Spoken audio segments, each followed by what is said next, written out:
Osama bin ലാദന്റെ ചിത്രവും പേരും പതിച്ച കാർ കൊല്ലത്ത് പിടിയിൽ. പശ്ചിമ ബംഗാൾ രജിസ്ട്രേഷനുള്ള ഹോണ്ട അക്കോർഡാണ് ഇരവിപുരം പോലീസ് കസ്റ്റഡിയിലെടുത്തത്. കാറിന്റെ ബൂട്ടിൽ അൽ ഖ്വയ്ദ തലവനായിരുന്ന ബിൻ ലാദന്റെ ചിത്രവും പിറകിലെ വിൻഷീൽഡിൽ ബിൻ ലാദൻ എന്ന പേരും ഉടമ പതിപ്പിച്ചിട്ടുണ്ടായിരുന്നു. ശ്രീലങ്കയിൽ നടന്ന സ്ഫോടന പരമ്പരയെ തുടർന്ന് കേരളത്തിൽ സുരക്ഷ കർശനമാക്കിയ സാഹചര്യത്തിലാണ് ബിൻ ലാദന്റെ ചിത്രമുള്ള ഹോണ്ട അക്വാർഡ് പിടിയിലായത്.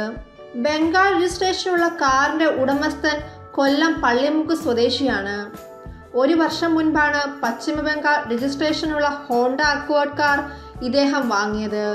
എന്നാൽ വാഹനത്തിന്റെ ഉടമസ്ഥാവകാശം ഇതുവരെ മാറ്റിയിട്ടില്ലെന്ന് പരിശോധനയിൽ പോലീസ് കണ്ടെത്തി. 6 മാസം വരെ മാത്രമേ അന്യ സംസ്ഥാനത്തു നിന്നും വാങ്ങുന്ന വാഹനങ്ങൾ രജിസ്ട്രേഷൻ മാറ്റാതെ ഓടാൻ അനുവാദമുള്ളൂ. കാറുമായി ബന്ധപ്പെട്ട് സംസ്ഥാന പോലീസും കേന്ദ്ര രഹസ്യാന്വേഷണ വിഭാഗവും അന്വേഷണം ആരംഭിച്ചു. സംസ്ഥാനത്ത് ഭീകരാക്രമണ സാധ്യതയുള്ള പശ്ചാത്തലത്തിൽ ഒസാമ ബിൻ ലാദന്റെ ചിത്രം പതിച്ച കാർ നഗരത്തിലോടിയ സംഭവം ഏറെ ഗൗരവത്തോടെയാണ് പോലീസും കേന്ദ്ര അന്വേഷണ വിഭാഗങ്ങളും കാണുന്നത്.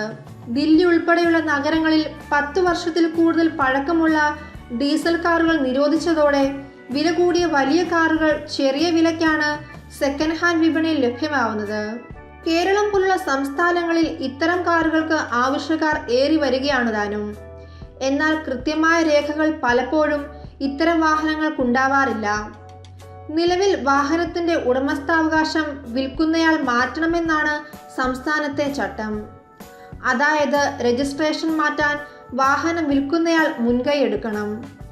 ഉപയോഗിച്ച വാഹനങ്ങൾ വിൽക്കുമ്പോൾ വാങ്ങുന്ന വ്യക്തി RC ബുക്കിൽ ഉടമസ്ഥാവകാശം മാറ്റാത്തതുമായി ബന്ധപ്പെട്ട് ഒട്ടനവധി പരാതികൾ ഉയർന്ന സാഹചര്യത്തിലാണ് മോട്ടോർ വാഹന വകുപ്പ് പുതിയ തീരുമാനം.